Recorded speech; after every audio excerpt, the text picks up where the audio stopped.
Ayan, ang laki pala ng ano, ng Kai-Tak. Ang ganda dito. Dito yung Kai-Tak Stadium. Kai-Tak Sports Park. Yun, ang ganda oh.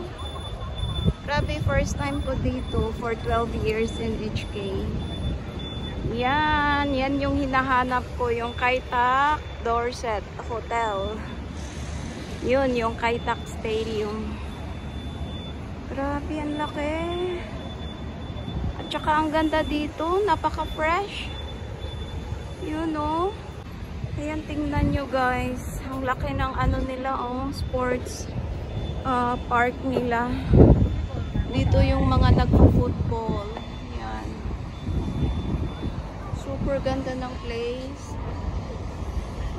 Yun, may escalator pa pababa. Grabe, laki. Laki ng ano dito sa Kai-Tak. At saka ang ganda ng sports park nila. Yun. Tapos may hotel. Dorset Hotel.